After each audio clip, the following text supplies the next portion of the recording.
myself, my name is Oluwatoyin Akinlade, and myself and Dr. David are going to be co-chair for today's event. I saw him some minutes ago, but I can't see him now, but that's okay.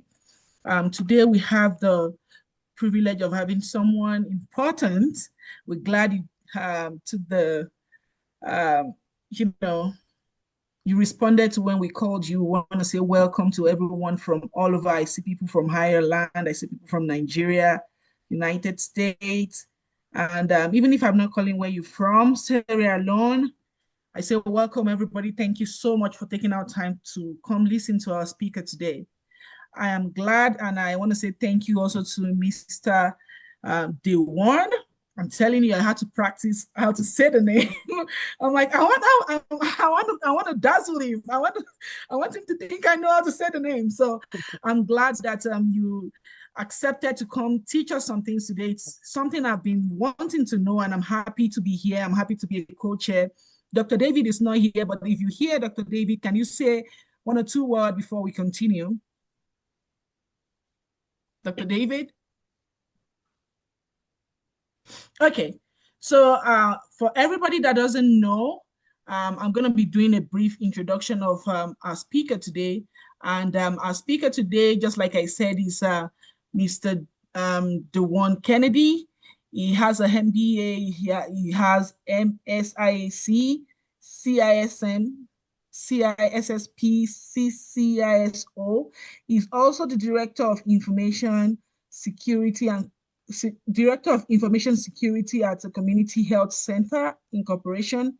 He's also the Chief Executive Officer, Kartereo Security Incorporation, and he has vast knowledge about cybersecurity and all of it. He's also a Navy veteran. Thank you so much for your service, sir. He's from Greater Orlando, USA. It's a great honor today that I have in welcoming you to our midst, Mr. DeJuan. Thank you for your support. I appreciate that. And it's an honor to be here. And easy to remember my name, just the one and only. There are no others. I'm the only one. So just think about that. There you go. Great. No narcissism. Great. But so. Okay, so I want to ask everyone, please, if you have any question in the course of him presenting today and you think you're going to forget, you can drop it in the comment box. Once he's done with the presentation, we're going to go back and read all those questions. And then if we have all the time, he's going to answer them. If not, you can send all your questions again to either the TORG WhatsApp group, and then we're going to find a way to get it to you. He answers your question. And I don't see Dr. David still here, so I'm going to continue. Dr. David, are you here? I also want to ask us all to please mute yourselves. If we're not talking, please get yourself muted so that we can go smoothly with this program today. Okay, Dr. David is not here, so I will be doing the honor of reading our speaker today. I'll be doing the honor of reading his bio. And this is Mr. DeJuan Kennedy. He's an accomplished cybersecurity executive with 2 decades of experience in protecting digital infrastructure and advancing information security within healthcare systems. He currently serves as the Director of Information Security at Community Health Center Incorporation, and he's also the founder of CEO Kartereo Security Incorporation, which is the firm that provides comprehensive cybersecurity solutions to small and medium-sized businesses. He holds multiple elite certifications, include CCISO, CISSP, CISM, and Cisco CCNP and CCDP. Mr. Kennedy is widely recognized for his expertise in aligning cybersecurity with clinical and operational priorities to safeguard patients' data, ensure regulatory compliance, and foster innovation in healthcare technology. He's a U.S. Navy veteran, a dedicated instructor. He continues to mentor professional and organizations in developing resilient cybersecurity strategies. Today, as we all know, he will be the one that is going to be speaking to us about topics, cyber threats in the operating room, evolving risks, and how to safeguard surgical technology. And it's going to be my great honor, everybody, to welcome again Mr. DeJuan, as he's going to give us a presentation. Thank you. Thank you for the great introduction, and I will endeavor to live up to all of those words that you said in the letters and in the certifications. Greetings, everyone. Again, my name is DeJuan Kennedy, and I'm going to get ready to share my screen with you right now so we can start the fun. Give me one moment.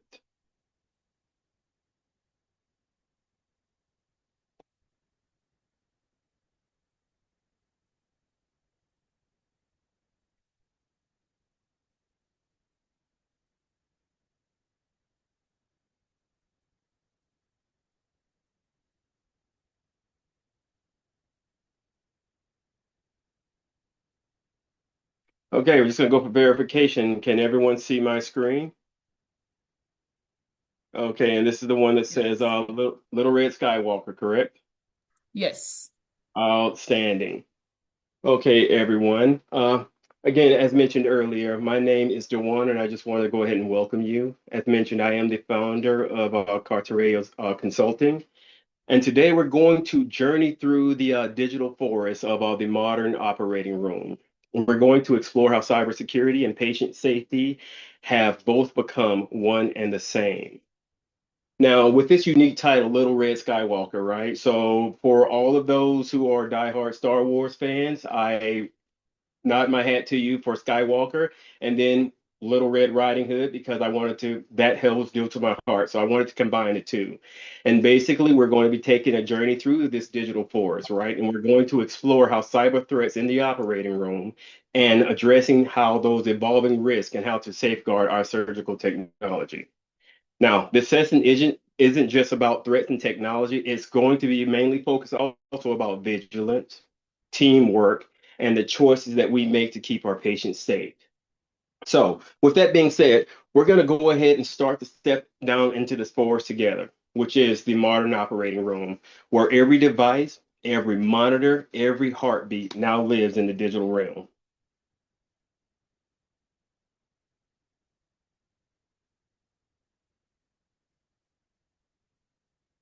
Right now we have the modern operating room. This is where we enter the forest. The OR, the operating room, has evolved from isolation to being one of interconnectivity. It has become a transformation that brings both precision and peril. The operating room has was once an island, but now it is no longer isolated. It is no longer self-contained, and it is no longer analog. Today, it is part of a vast digital ecosystem. And every machine that we have now talks, anesthesia systems, pumps, monitors, robotic devices, imaging consoles. Each one of these devices are sharing data across the network. That connectivity has made surgeries faster, safer, and even more precise. But it has also opened new pathways for attack. So can everyone see the screen right now that has the four icons on it that says once isolated, the OR is now a network ecosystem? Yeah, Yes. I have several monitors, so I just want to make sure I'm sharing the right one with you.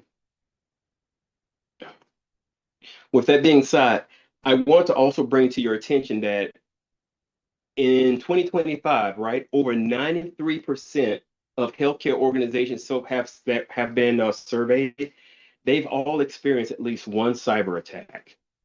So this buttresses my earlier statement that the OR is no longer alone in the forest. It's connected to every root, every branch, and every leaf of the healthcare system. Now that we've stepped into the forest, we're going to look at how the perioperative journey unfolds along this path. And just as every path in the forest connects to another, so too does the perioperative journey, from pre-op to intra-op to post-op. Each one is carrying its own risk and its own rewards.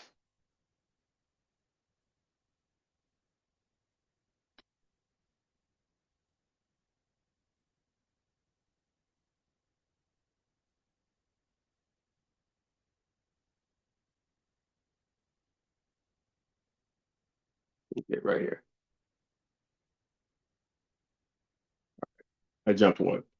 Okay, now we're going to look at the perioperative path. Now that we've entered the forest, let's walk its pathways.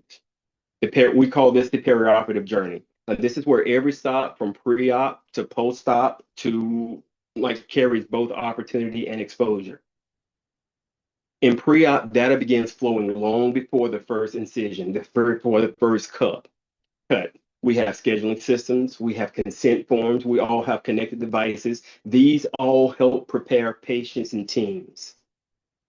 During intra-op, in this operating room, those systems converge. Anesthesia machines, imaging, surgical robots, they all communicate in real time, creating both precision, but they also create interdependence.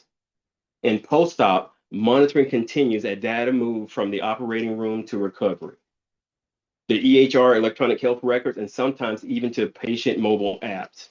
Each of these transitions introduces a new digital dependency, a ripple effect. Should one falter, so would others. And with them, again, we have new vulnerabilities. As I was mentioning, if one segment fails, whether it's in pre-op, intra-op, or post-op, let's say a corrupted patient monitor or an inaccessible health record, it can ripple across the entire continuum of care. Now, let's step inside the heart of the environment. We're going to step into the operating room itself, and we're going to see the technologies that keep it alive and keep the patients alive.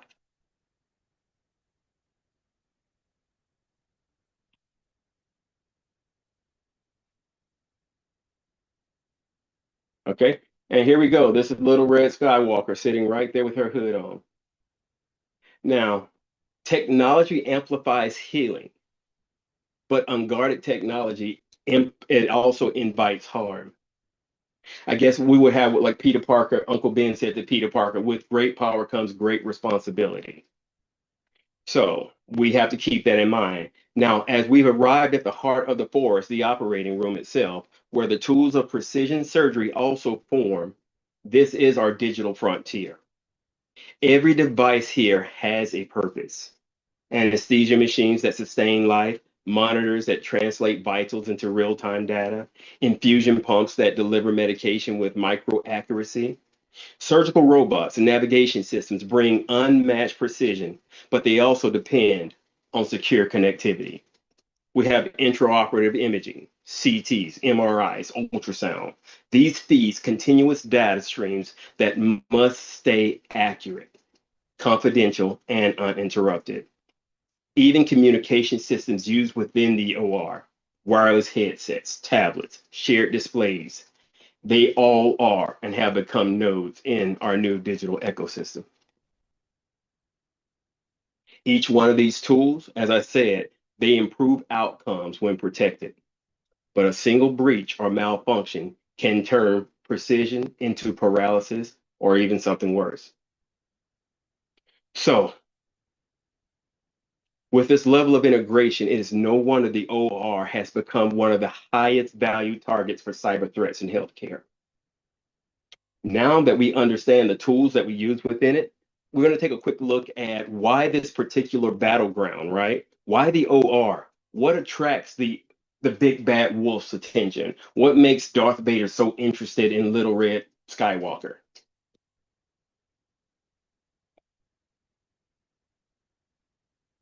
Here's our answer here. Why the OR? Again, it isn't just valuable, it's vulnerable by design. Why? Because somebody saying something? Okay. The OR isn't just valuable, it's vulnerable by design because it cannot stop. Inside the operating room, every system we depend upon for patient care, guess what? It has double duty. It serves not only as a digital asset, but it also serves as a potential target. The OR is the nexus, right? It concentrates all critical patient care in one of the most time-sensitive environments in healthcare. Lives depend upon uptime. They depend upon reliability. Downtime isn't just inconvenient. Downtime can be life-threatening. This makes the OR a magnet for ransomware, espionage, supply chain compromise. According to IBM's 2025 report, it lists healthcare breaches as one of the most expensive globally, averaging almost $11 million per incident. When a single system, surgical system stalls, care delays cascade. Anesthetics, imaging, vitals, everything comes to a halt, everything pauses. We're looking at real-time operations upon which we depend upon. The OR runs on seconds, and attackers know this. 93% of healthcare organizations suffered at least one cyber attack this year, according to Pwnymon 2025. Globally, IBM found that the average breach cost rose up to 4.88 million. When downtime isn't an option, this is where ransom becomes leverage. Attackers, hackers, threat agents, bad guys, whatever name you want to give them, they know that you do not have time to compromise. You do not have time to barter with them because lives are on the line, and they count upon that. I can hit Equifax. I can wait Equifax out. Equifax can wait me out, and we can decide when we're going to pay, if we're going to pay. But in the operating room, that's not the luxury we have.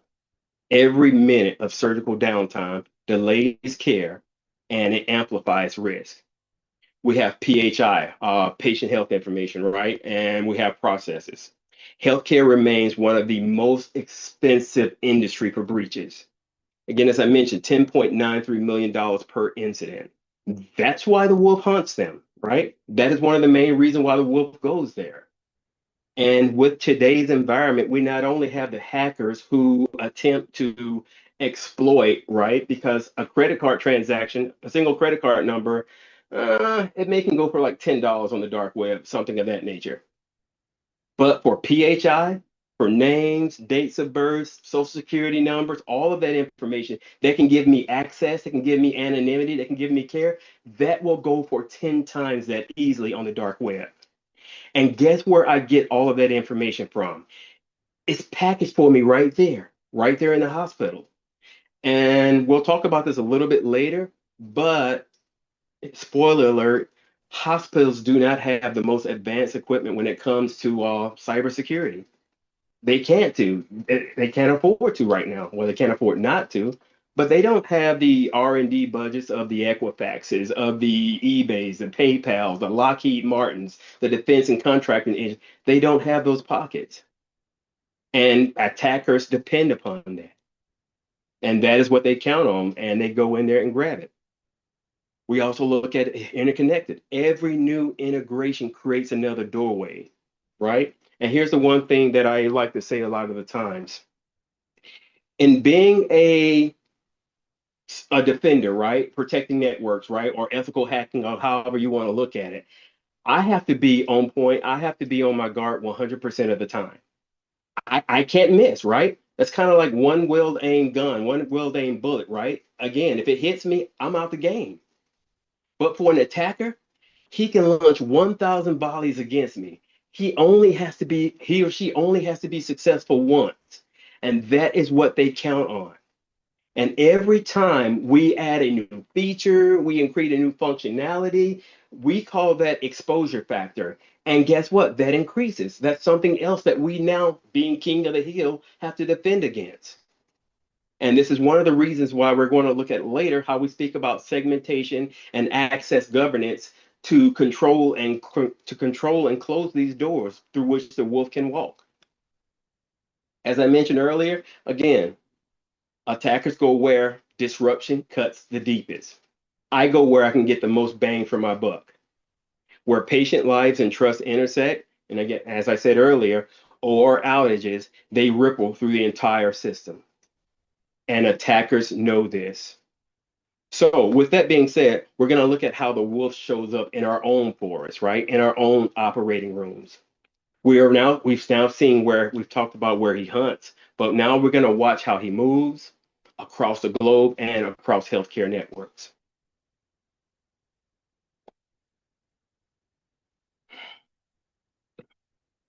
Here we're going to address some encounters with the wolf. Okay, for Little Red Riding Hood, here's our little catch in here. Oh, grandma, what big eyes you have, right?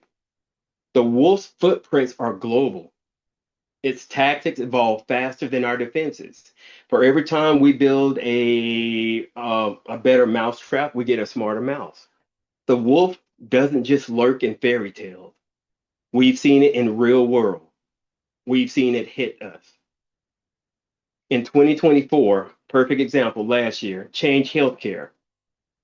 And I'm pretty sure a lot of us heard about Change Healthcare. Guess what? They were hit by a ransomware attack and it rippled through the entire care delivery chain. Doctors, everybody was affected. Again, pause, everything hit, stalling billing, pharmacy services, nothing became available nationwide. Now, this single ransomware event, right? It crippled billing, it crippled scheduling nationwide. And this is proof that the wolf, again, he doesn't just need to strike the OR in by itself directly, he can hit next to it. But it also demonstrates my point is that we have a dependency on external ecosystems. We're going to jump back a little bit and go 2 years earlier. We have the NHA ransomware event, right? In that, excuse me, the UK faced a similar ransomware assault. Thousands of surgeries were canceled across the country, right? Ransomware has become nearly a quarter of all breaches globally. And 61% of healthcare organizations report direct patient care impact, according to Ponemon. Across Europe and Asia, guess what? We got another one. We have supply chain. They're also in there, right? Supply chain breaches hit third-party vendors hard. The same wolf, but it's wearing a different mask. I don't have to go through your training. I don't have to go through your firewalls. I don't have to go through your points. I don't have to go through any of that if you let me into your house willingly. If you invite me in, if you bring in a piece of equipment that is compromised and that I'm already sitting in it, guess what? It's kind of like everyone heard of the Trojan horse, right? And this is the same thing. You're inviting me in. If anything, you probably paid for me to come there. And I'm getting there because I've compromised it. With that being said, we have 44% of organizations, they suffered vendor breaches. 87% of those affected patient care. And 32% of those, guess what? It increased mortality rates. The wolf can also wear a vendor's badge. So it is not just out there in the bad guys, but a wolf can come through your vendor. And that's why we're going to talk about later policies and all of this stuff, third party risk, vendor management, making sure if you don't require multi-factor authentication, if you don't background check your employees, why am I going to let you into my organization and have access to my sensitive data and that I put all my employees through this training and you're doing none of it yourself? We are held responsible. Each of these attacks that I mentioned, they didn't just target systems. They delayed care, they strained teams, and they tested patient safety itself. They affected patient outcome. So again, as we're getting ready to go through the forest, we're going to look at how do these wolves find their way in. We're going to follow the trails that they leave behind, the digital pathways that connect every corner of our OR ecosystem. We're going to trace their path through our own ports, the network trails that connect every room, every device, and every patient.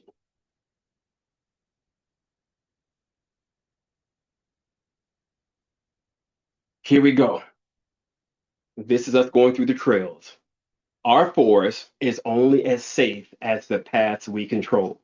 Now, everyone remember in the story of Little Red Riding Hood, right? The mom told her, hey, you go along this path, you do not stray to the left, you do not stray to the right, you go straight to grandma's house. Don't stop to talk to strangers or anything.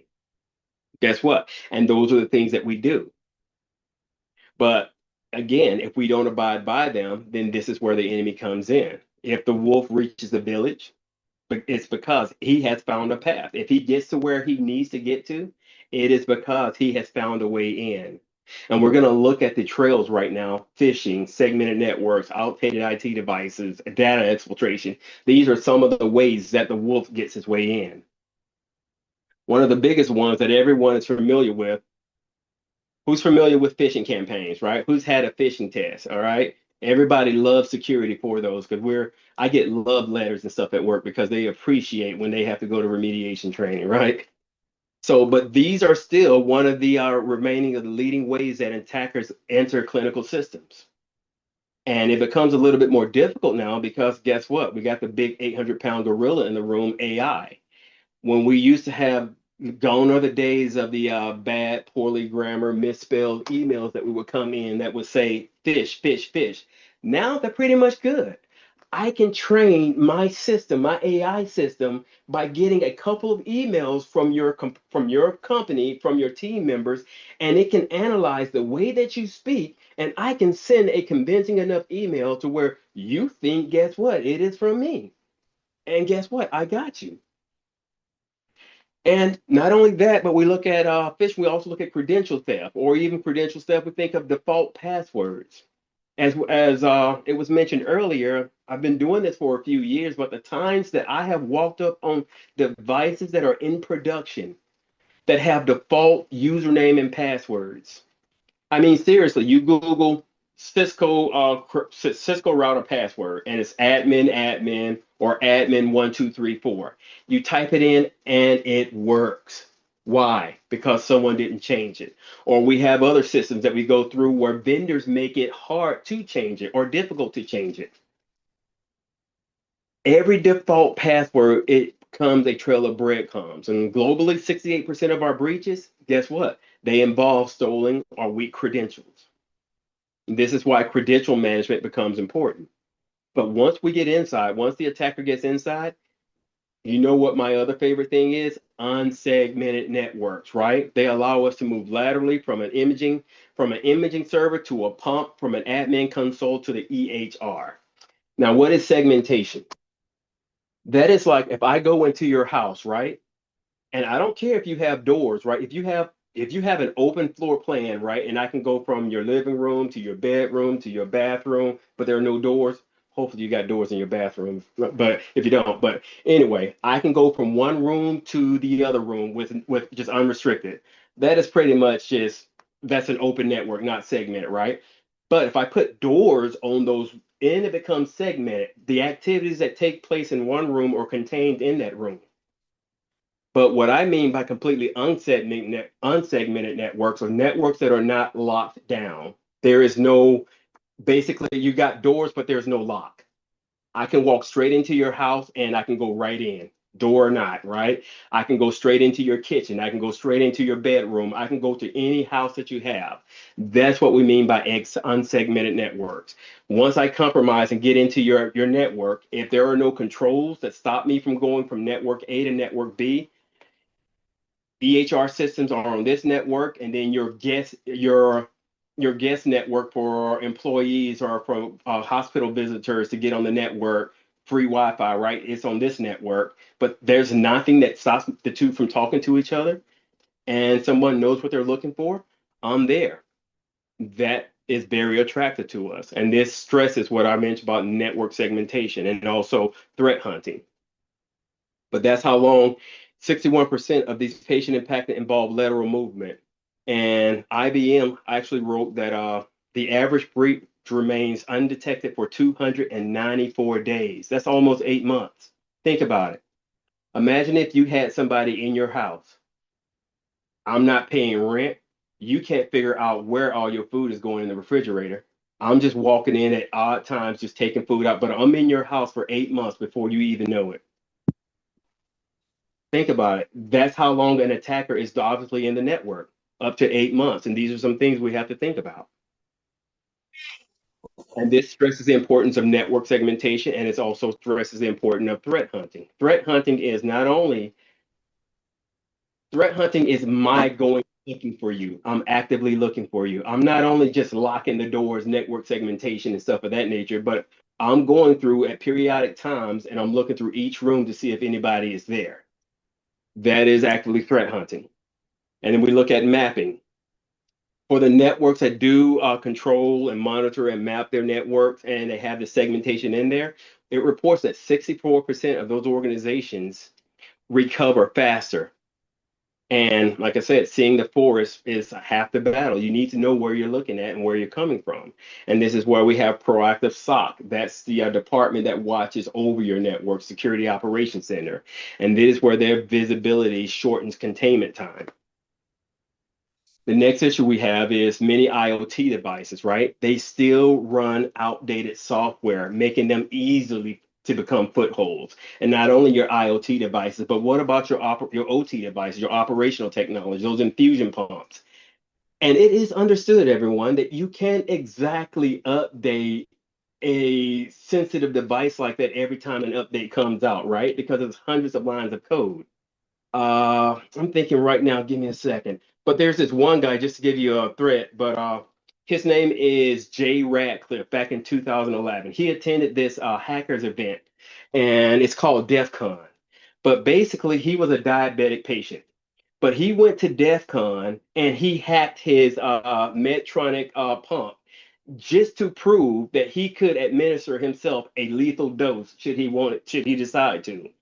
But the proof of concept is the fact that if he can do it, so can other people.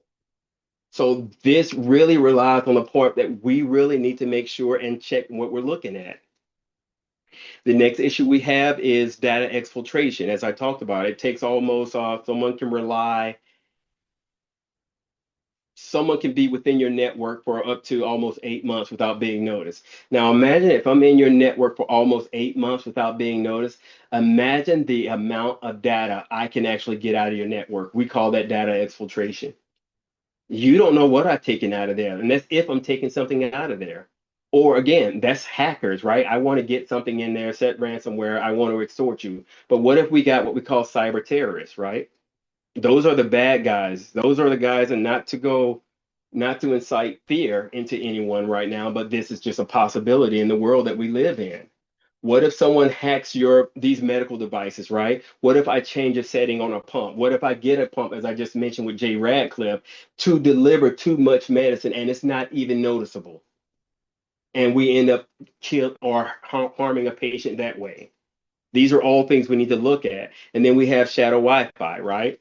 Unauthorized devices and rogue access points. Guess what? Oh, I love unsecured wireless networks, right? Because I don't have to do anything. I can go straight in because someone has left the door open for me. This is a shortcut. And this is where physical media and policy enforcement come into play.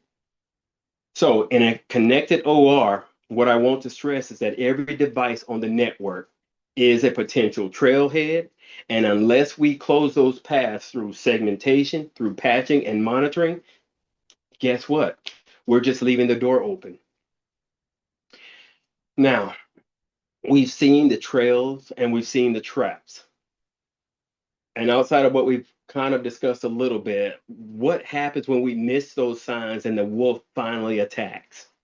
Let's see the impact it could have when it actually reaches the door. And let's face what happens when the wolf finally steps in out of the shadows, right? This is in addition to the insulin pump that I just mentioned to you. We talked about this, but here's the cost of those consequences, right? This is what it looks like when the wolf wins. Remember, as being a cyber defender, and again, all of you are part of it. You are the little red Skywalkers, right? You're part of it. It's not just people in my role or people who have jobs similar to mine. So it's not just us. I mean, we play a part, but I'm more of a well, with all the hair I have on my head, you can consider me like a Yoda, right? Because I have a lot of hair and I got the little cute ears too. So consider me like Yoda, right? Or Obi-Wan Kenobi because of all the gray I have in my beard. But I'm not the main character. All of you are, and this is what we're relying on you. Now, when we look at this, what happens? What's some of the impact? We get halted surgeries, right? 72% of attacked healthcare organizations, they reported patient care disruption. Globally, healthcare breaches, again, they cost almost $11 million each, the highest of any industry, according to IBM. We have not only just surgery halted, but guess what? That results in, guess what? Delayed care to our patients. 54% saw more complications, 53% longer stays, 29%, remember, higher mortality rates. Basically, the true cost of this is human patient outcomes. Financial loss. Again, we talked about the average breeze cost, but guess what? You have another 1.2 million in downtime. Again, IBM said the global average is 4.88 million, but our sector doubles that in healthcare. But as I mentioned, the true cost is in the operating room because you can't put a price on life, and time is life where seconds matter. If I can't transport a heart because, hey, the machine is not up or the machine kept it at the wrong temperature. Again, clinics now, we have to keep medicines at a certain temperature and we rely on alerts when there's a deviation. What happens when a hacker gets in there and changes it, right? So it doesn't alert when it should alert and the temperature goes way above threshold. And now we've just lost all of this potential life-saving medicine. What happens? Ultimately, like I said, healthcare has led all industries in breach costs for 14 years. So this is something, again, remember, we're 5 years behind. This is why attackers target the OR first. This is why the wolf strikes. And according to IBM's cost of a data breach report in 2025, 29% saw higher mortality rates. And I keep stressing that. Downtime from these incidents costs an average of 1.2 million per event, but the true price, remember, is counted in delayed procedures and lives placed at risk. Again, patient outcomes. Now, not all doom and gloom, everyone, okay? We can do better, right? We can get through this, and this is where we think about it. Every story, right, has a turning point. We've seen Little Red Riding Hood, how she was warned, how she went through the forest and stuff. Again, and this story right here, we're no different. Now let's see what happens when the woodsman strikes back. Because who saved Little Red Riding Hood? Was it the woodsman? There we go. Let's see how we do it right here.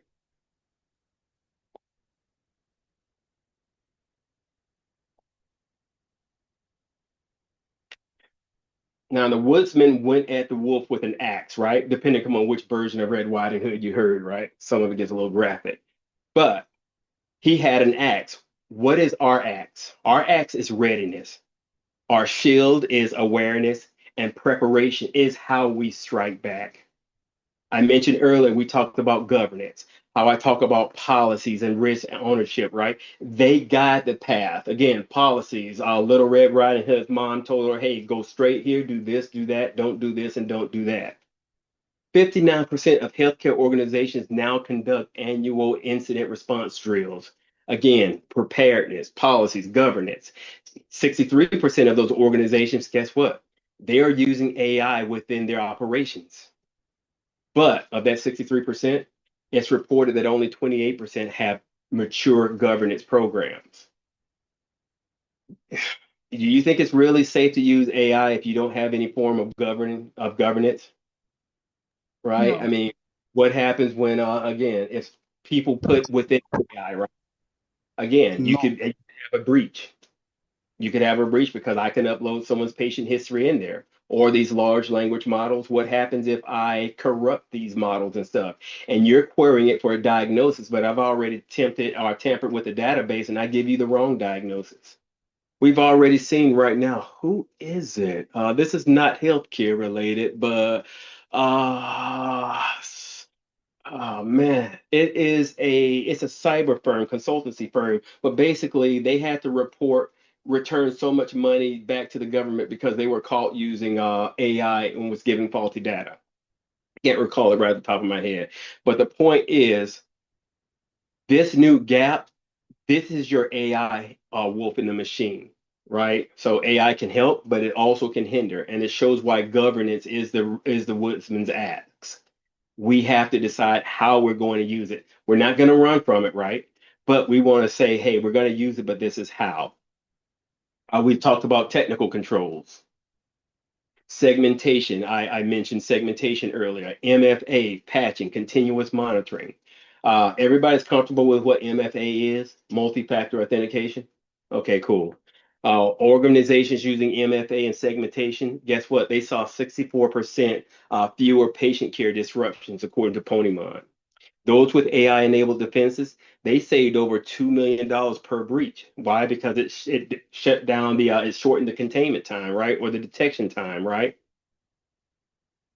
Operationally, again, we go with tabletop drills and incident playbooks, all right? We talked about rehearsed performance. It doesn't make sense if we have an event and everyone's panics and everyone's trying to figure out who does what. I call that organized chaos. So when we do have an event, we need to know how to respond. How do we react? What are the roles, right? Who's going to do what and when are they going to do it? If I shout fire, right, and everybody rushes at the door at the same time, guess what? How do you think we may all get out, but chances are there are going to be some people that are hurt, right? Because they're going to trample each other trying to get out. But when we say, hey, if there's a fire, we have fire drills, right? Everyone gather here, everyone goes out this exit, these people go out that exit, and we all meet up here. We've established what we're going to do, and it reduces chaos in the time of the serious event. And we also practice. And that's where preparedness comes in. This is how we strike back before the wolf returns or before even the wolf gets here. And as I mentioned earlier, AI organizations, they save $2.2 million per breach on average.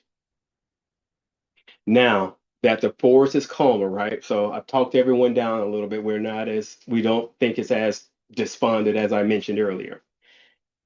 The heroes, these little red skywalkers, right? We now have to learn to carry the lesson home. How do we make awareness part of who we are? This is where, oh, now I'm going Skywalker. This is where the Jedi path begins. This is where we start developing the Force.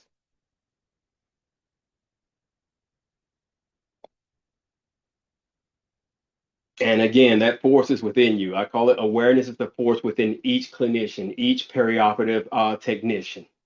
Empowerment starts with awareness, and awareness spreads faster than fear.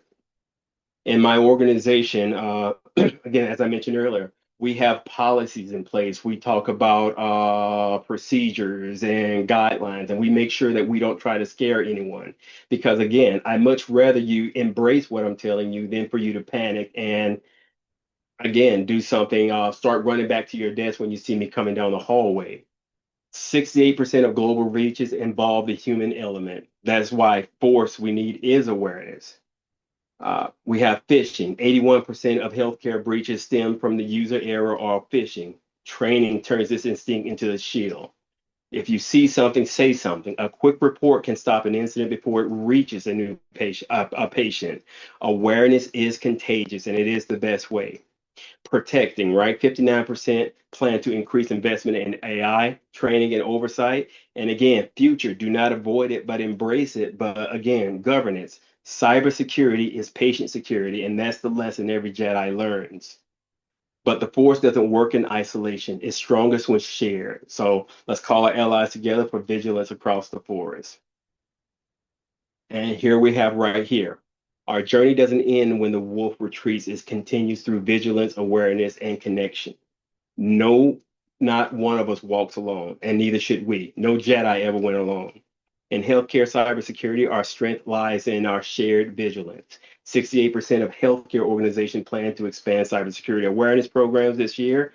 Reporting anomaly early shortens breach response durations by 25% because time is everything when patient care is online. And cybersecurity culture isn't built in isolation. It's built in connection, collaboration, and communication. Every clinician, every technician, every leader plays a part in keeping the OR safe. Vigilance is everybody's responsibility, and it's the heartbeat of safety. So now we're getting ready to return to home. We're wrapping up. So as we return home, we're wiser, we're connected, and we're ready to protect those who depend upon us the most, our vulnerable patients.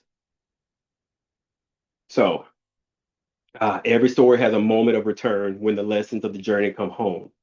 So we've entered the forest seeking safety, and we've returned with wisdom, the strength to protect it. The operating room now, because of our knowledge, is safer when technology and teamwork act as one. Awareness must grow beyond compliance. It has to become a part of who we are, our culture. And vigilance, the steady readiness, is what bridges cybersecurity and patient safety. Again, this isn't just about protecting data, guys. It's about protecting people, our patients, our colleagues, and ourselves.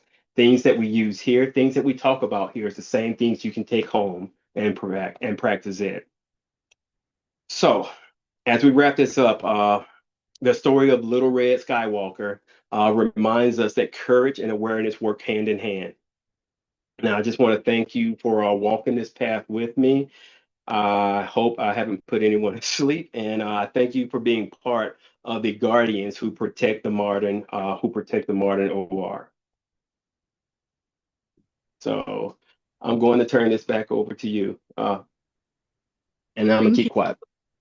Yes, thank you so much. Thank you so much, Mr. DeJuan.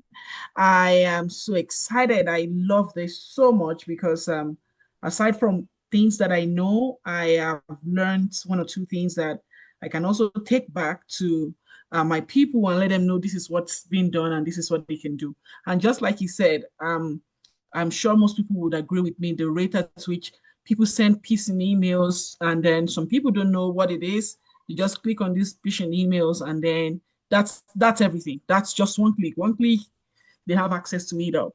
I want to say thank you so much for this beautiful presentation. I can't see any questions yet on the screen, but if you have any questions, you can do well by raising your hands. You can take 1, 2, 3 questions before we call it a day. Anybody has anything? Nobody? Sorry, Okay. All right. can I say Yes. something? Yes. Okay, thank you very much. My name is Nur Hussein. I am a TORG member, and I'm also working as the director of the global research team in our organization. Okay. To be frank, I'm really fascinated by the presentation because as a peri-operative professional, as an anesthetist, I believe that it is a very hidden problem for most of us because as we are using very sophisticated materials of communication in the operating theater, it has its own bad sides or drawbacks because it could be stolen by someone who is actively working on this matter. So the thing that I always love working for the TORG or in our organization is that it brings us so many fascinating scholars and clinicians like that of today's presentation, Assistant Professor Kennedy. And I would love to say thank you for that because it is a very important topic which really decides about the future of perioperative medicine and patient care, surgical patient care. So I can just summarize the things that have been raised by our presentation today.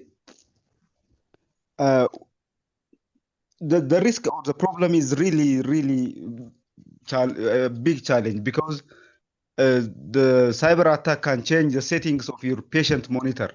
It can change it, and it can just let you give the wrong medication, and it can also affect the settings of your anesthetic machine. This is really bad, so it should be taken into consideration seriously.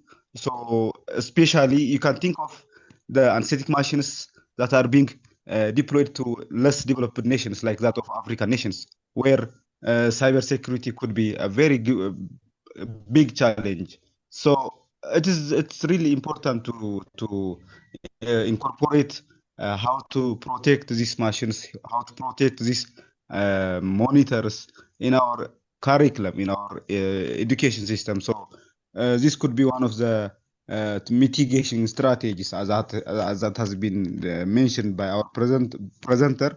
Governance and policy is the key. So, having said this, the other one is data exfiltration, or data could be stolen without being noticed for so many years. So someone is being taking the most crucial information of the operation theater or patient data without being noticed, and they can also do so many bad things to our system, and hospitals can run out of the system. Yeah, that's the problem. So I think it is a very timely and very interesting presentation. So thank you very much. This is what I want to say. Thank you. I'm done. Okay. Thank you so much. Thank you. That's very important. I get what you're talking about the mitigation, but I would advise, or I would let the speaker talk about it. I'm not sure if you're very conversant with what he's saying, but for developing world, it's more we have so many drawbacks compared to United States, compared to some part of Europe that are developed and all of that. I get what it's saying that some things are mitigating us having a full grasp of what we're talking about today because of course, government policies and all of that. I don't know if you have anything to say to what he's saying, but I understand what he's saying. I think, I mean, if he's saying that, again, he doesn't have, maybe, as I said, the U.S., well, medical field is several years behind the current technology. And he's kind of saying that in some of the nations or the countries that aren't as developed, they may be several years behind. So they do not have everything that they have. Yeah. But the policies, as I mentioned earlier, can be applied across the board, right? I mean, you can set, hey, these are expectations, these are checklists, these are rules, these are guidelines. This is what we're going to do. We have certain things that are not want to say too independent of technology, but whether they're administrative, whether they're physical, or whether they're technical controls, we can still apply them to reduce or mitigate the risk to our patient, to the patient care, right? It's things that, hey, we can check this or we can check that, or even to the point of making sure who has access to this, right? We call chain of custody. Who's the last one that accessed it? What did you do with it? Was it out of your care? Was it out of your control? Or let's shorten our checklist. Like I said, technology wise, we have our monitoring systems, our temperature controls and stuff of that nature. Well, if you don't have that technology, again, and you want to make sure that you mitigate the risk, but you still have medicines that you have to keep that are temperature sensitive, then guess what? How do we set up a policy and a procedure that we monitor and check that, whether, like I mentioned, analog, right? We still go through and try to address it. The main thing we want to hit definitely is, as I said, the Woodsman's Acts, and that's just that preparation, right? So we don't have all the bells and whistles that some of the more developed countries may have, but also remember I also said with all those bells and whistles, there comes more exposure, right? There's more ways for the wolf to get in. There's more ways or more vulnerabilities to be exploited, and more ways that patient care can be impacted. So there's trade-offs, right? I get this, but guess what? Now I got to worry about that. So what is that risk benefit analysis? So, I mean, again, I do understand, but I'm just saying it can go both ways, right? So we can get the benefits, but we can also, you can get the problems that come along with it. Mm-hmm. Thank you so much. That caps everything I want to say as well. Do we have anybody else? One more question before we round this up. A question? Okay. I just have a comment. Yeah. Oh, sorry. Thank you so much. I want to say thank you, Mr. Kennedy, for that insightful presentation. In fact, it's a privilege to actually have you do this session with us. Thank you for sharing relevant knowledge. In this contemporary society, everything is actually going digitalized more, and we need to know more about cybersecurity and how to actually prevent this from happening. It happened recently in HSA, even in Ireland. It's caused a lot of disruption, as you said, from billing, scheduling to a lot of things. You know, patient care is disrupted, and one needs to actually look into this. Another challenge is, I think maybe if you have another time, you could come back to us, and maybe we have another session, because it's a big field. I think we need like an online workshop on how to recognize phishing emails because I've seen this recently that someone had to send me a message privately and say, oh, he actually got this message from one of the leaders in TORG, whereas that leader hasn't sent any email as such. And we had to trace it and actually see that, oh, this is not, it doesn't even look like the way our emails look like. You know what I mean? It's not related to the website or anything. And now, nowadays, people might just click on anything. They wouldn't really have time to verify. Maybe the younger ones might actually know how to recognize phishing emails, but the upcoming one, the older generation, people in low and middle income countries as well, we need to know samples of what phishing emails look like. I mean, is this regional? Is this from the organization? Is this something, for example, even in my own email, sometimes maybe because my email is kind of public in some places, you could go back to that email and see like 20 emails requesting for one or two things, asking you to do this, asking you to do that. And whereas when you trace it, doesn't even look human. I mean, it looks like something from a machine.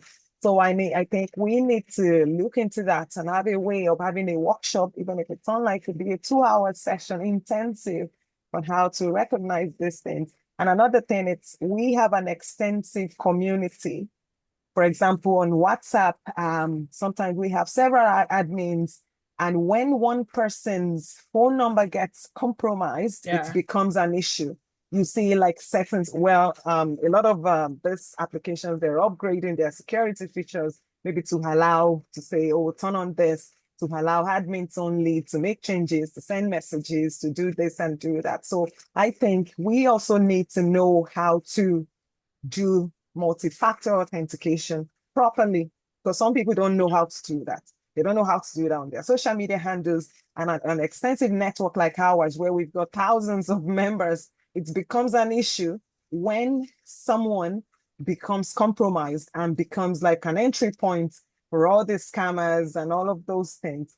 It's got at some point, I think like 5 years ago, one of our systems got hacked, and we had to pay heavily a company from Singapore to restore everything, files, data of every professional. And in the organization, like we work with professionals more. If anything happens, you could be in jail. One could be in jail because of GDPR issues. Nothing should be compromised.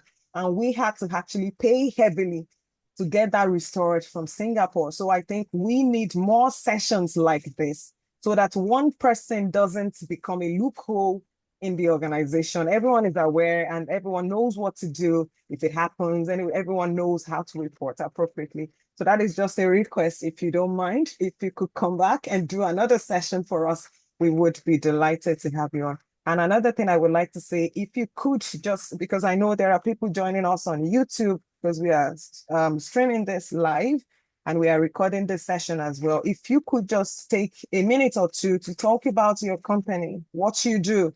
There could be people, there could be institutions that might want to reach out to you. This is an opportunity for you as well. I know we didn't talk about this, but it's just, let's give back to you as well. If you can just talk about your company, what you do, how people can reach out to you, even institutions that want to do protection or security for their database and all of those things, how they can reach out to you. So if you don't mind, if you can just say that in 2 minutes, that would be great. Thank you so much. No, not a problem. And again, it is my privilege and an honor to assist TORG or the operating room in any way possible. Again, as I mentioned earlier, my company is Kartereo Security. I am a consulting. I am the founder and the chief consultant. With that, one of the things that we do is just what I'm doing right now. We do awareness trainings. We love to educate. We are there to help to develop those policies, those procedures, those guidelines, to give you that template, that foundation to apply that architecture to your that architecture to your framework, so that you can operate in do your business more effectively, right? We help develop those incident response plans, training, like you mentioned, also the phishing campaigns, right? The phishing awareness. Our bread and butter, again, is the love of teaching. As I mentioned with you this morning, we love sharing. And one of the rules of Kartereo is persistence, it's dedication, it's commitment to protecting what matters to you the most. And that is what we want to do. So our website is www.kartereosecurity.com, and it can redirect you to kartereoconsulting.com. You can reach to that website, can reach out there and put a request to me. I'll definitely open and listen to you. Also, again, reach out to me, especially on LinkedIn if you need to reach out to me. And again, I will be more than excited and honored to help you address any of your cybersecurity questions or needs or challenges that you may be experiencing. Again, the whole point is just to we arrive there together. We want to make sure everyone is safe and secure, right? So that's the main goal for us. That's my mission. That's what drives me. I want to make sure everyone is safe and everyone is secure and everyone is knowledgeable. And as you mentioned also, if you can't really, because we can't prevent. I mean, there's no way that we can just prevent any attacks. So with that being said, my next thing is making sure that we recognize, that we identify, that we contain, and we reduce the impact of those events that should help to happen. Okay. Thank you so much, sir. I don't know if the presidency has one or two things to say before I conclude this.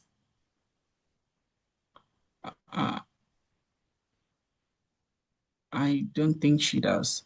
Okay, so I want to say thank you once again for everything. This is a great topic, and I just want to add, especially for low and middle income countries, please let's also remember it's not just about computers. Some of us might not be there yet, but when you need to discuss with something about a patient, if you need to discuss it and its importance, remember where you are and just don't talk about the patient, especially to people that don't really need to know this patient's information. We have to be aware of this as well.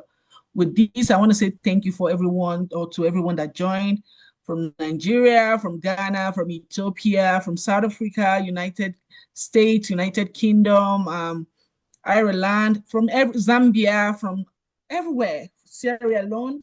Thank you so much. And just like the president said, we would be bringing him back again, and we're going to have an extensive training. We hope when we beckon on you, sir, you answer us. All right. With this, I want to say a great thank you for the last time. And also my co-chair was not, I'm trying to read the message. Sorry. My co-chair was not able to join us today because it's raining where he is and his network has been funky. So he says hi to everybody and he's doing fine as well. With this and with no other question, I want to say bye to everyone. I hope you do enjoy the rest of your day. And if it's night where you are, whatever it is, I hope you do enjoy the rest of the day. Bye for now, everybody. Thank you. Good night. Good night, everyone.